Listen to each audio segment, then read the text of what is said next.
इयत्ता 10वी विषय गणित प्रकरण 3 वर्तुळ। यामध्ये आपण स्पर्श वर्तुळ आणि सराव संच 3.2 मधली उदाहरणं पाहणार आहोत। स्पर्श वर्तुळ आकृतीमध्ये एक पहिली जी आकृती आहे ती समजावून घ्या। या आकृतीमध्ये दोन वर्तुळ आहेत, त्यांचे वर्तुळ केंद्र आहेत R आणि S आणि L ही त्यांची सामायिक स्पर्शिका आहे आणि या आकृतीतली ही वर्तुळं जी आहेत ती बाह्यस्पर्शी वर्तुळं आहेत, ती एकमेकांना बाहेरून स्पर्श करतात। आता आकृती नंबर 2 बघा। या आकृती नंबर 2 मध्ये त्यांची सामायिक स्पर्शिका आहे P आणि ही दोन्ही वर्तुळं अंतरस्पर्शी वर्तुळं आहेत। आता याच्यामध्ये आपल्याला पाहायचं आहे स्पर्श वर्तुळांचे प्रमेय। परस्परांना स्पर्श करणाऱ्या वर्तुळांचा स्पर्शबिंदू हा वर्तुळाचे केंद्रबिंदू जोडणाऱ्या रेषेवरती असतो। म्हणजे बघा, दोन ही बाह्यस्पर्शी वर्तुळं जर बघितली आपण तर त्यांचा स्पर्शबिंदू आहे T, हा स्पर्शबिंदू आणि दोन्ही वर्तुळाचे केंद्रबिंदू हे एकाच रेषेवरती असतात। तसंच हा स्पर्शबिंदू K आणि दोन्ही वर्तुळाचे केंद्रबिंदू M आणि N हे एकाच रेषेवरती आहेत। आता या पहिल्या आकृतीमध्ये बघा काय परिस्थिती झाली।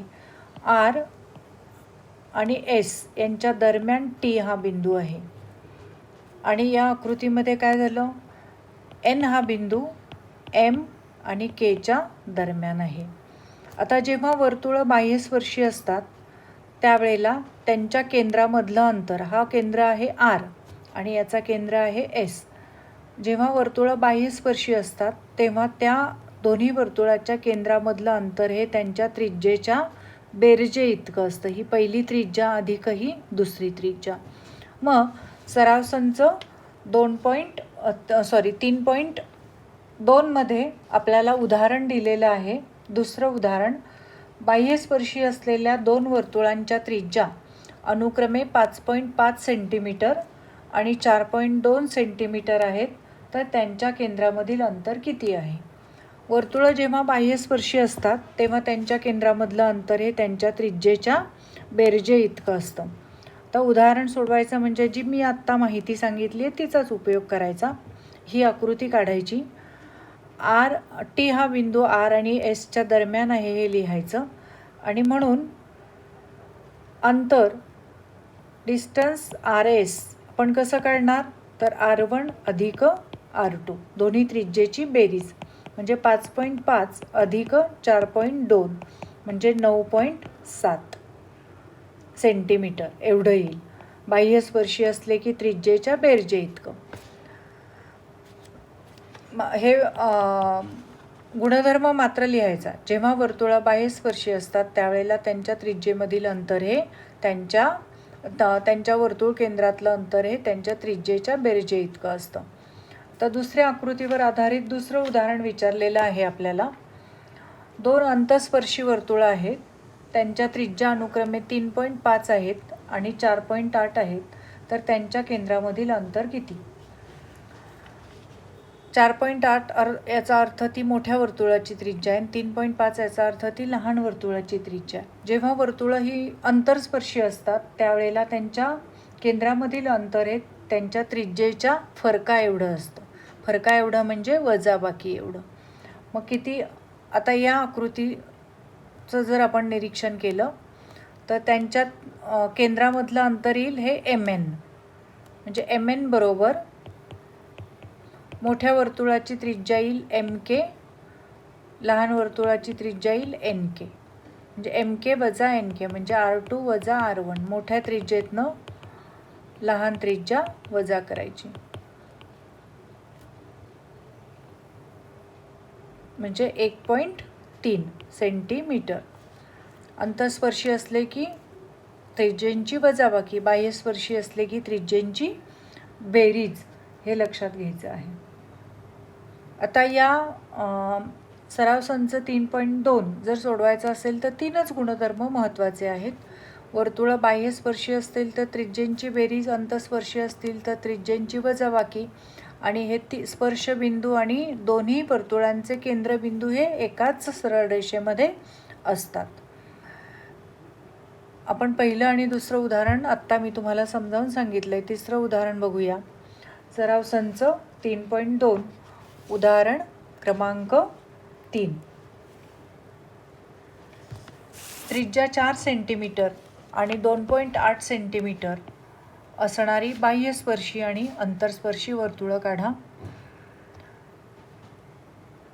कंपासमध्ये 4 सेंटीमीटर अंतर घ्यायचं आणि 4 सेंटीमीटर अंतर त्रिज्या घेऊन 4 सेंटीमीटर त्रिज्या असलेलं वर्तुळ काढायचं. बाह्यस्पर्शी आता दुसऱ्या कंपासमध्ये आता 2.8 सेंटीमीटर अंतर घ्यायचं आणि 2.8 सेंटीमीटर अंतर घेऊन बाहेरून स्पर्श करणारं वर्तुळ काढायचं. म्हणजे ही झाली बाह्यस्पर्शी वर्तुळं. ही त्रिज्या आहे 4 सेंटीमीटर म्हणूया, ही आहे 2.8 सेंटीमीटर. अंतस्पर्शी वर्तुळं काढायची आहेत. पहिली त्रिज्या आहे 4 सेंटीमीटर, दुसरी त्रिज्या घ्यायची 2.8 सेंटीमीटर आणि ही अंतस्पर्शी वर्तुळं काढायची, कंपासने काढायची आहेत. मी फक्त जनरल ती आकृती दिसेल कशी त्या पद्धतीने काढून तुम्हाला दाखवलेली आहे. पुढचं उदाहरण आपण लक्षात घेऊ. आकृतीमध्ये केंद्र P आणि Q असलेली वर्तुळे परस्परांना बिंदू R मध्ये स्पर्श करतात. बिंदू R मधून जाणारी रेषा त्या वर्तुळाला अनुक्रमे बिंदू A आणि B मध्ये छेदते. तर सिद्ध करा. आपल्याला हे 3 गोष्टी सिद्ध करायला सांगितलेल्या आहेत. पहिलं आपण बघूया. रेषा AP समांतर रेषा BQ हे सिद्ध करा. ही AP रेषा आहे आणि ही BQ रेषा आहे. ह्या दोन्ही एकमेकींना समांतर आहेत असं आपल्याला सिद्ध करायचं आहे. आता याच्यासाठी आपण 2 त्रिकोण घेऊया. आकृतीमध्ये दिसतात बघा. त्रिकोण PAR आणि त्रिकोण QBR, म्हणजे हा एक त्रिकोण आणि हा एक त्रिकोण. याच्यामध्ये रेघ PA एकरूप रेघ PR आणि रेघ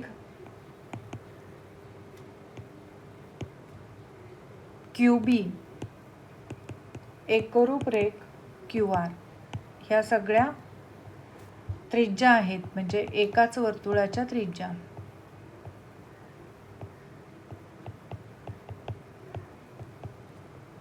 म्हणून कोन PAR एकरूप कोन PRA आणि कोन QBR एकरूप कोन QRB समद्विभुज त्रिकोणाचे प्रमेय.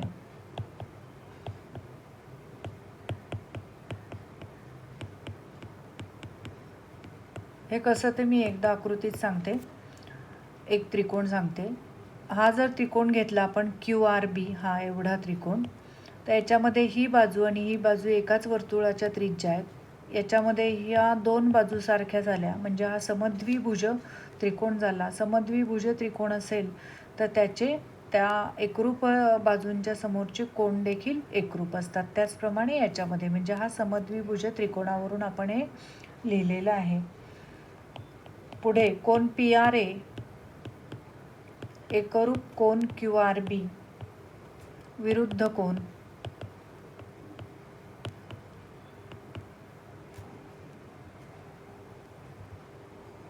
म्हणजेच कोन PAB एकरूप कोन QBA, फक्त नावं भिन्न झाली याची. आणि म्हणून रेघ AP समांतर रेघ BQ संगत कोन कसोटी. संगत कोन कसोटी. दुसरं आपल्याला सिद्ध करायचं आहे. त्रिकोण APR एकरूप त्रिकोण RQB हे सिद्ध करा. त्रिकोण APR व त्रिकोण BQR हे दोन त्रिकोण आपल्याला एकरूप दाखवायचे. याच्यामध्ये कोण PRA एकरूप कोण QRB विरुद्ध कोण PAR एकरूप कोण QBR आणि म्हणून त्रिकोण APR समरूप त्रिकोण दाखवायचे. समरूप त्रिकोण BQR कोको कसोटी.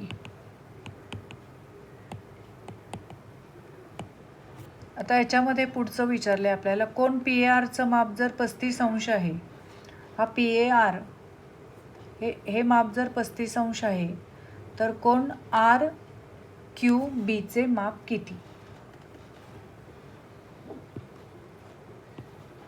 त्रिकोण PAR मध्ये कोण PAR बरोबर 35 अंश तर कोण PRA बरोबर 35 अंश, कारण हे दोन्ही एकरूप आहेत. आणि म्हणून व कोण APR बरोबर 110 अंश येईल, कारण हा त्रिकोण PARचा उरलेला कोण आहे. 3 कोणांची बेरीज 180, म्हणून त्या 180तनं हे दोन्ही गेले 70, 35 आणि 35, म्हणून हा येईल 110 अंश उरलेला कोण. आणि म्हणून कोण APR एकरूप कोण BQR आणि म्हणून कोण BQR बरोबर 110 अंश. BQRचं माप आपल्याला विचारले ते आलं 110 अंश. सर्व उदाहरणं समजावून वहीमध्ये आपल्या नीट सोडवायची आहेत. या तीनही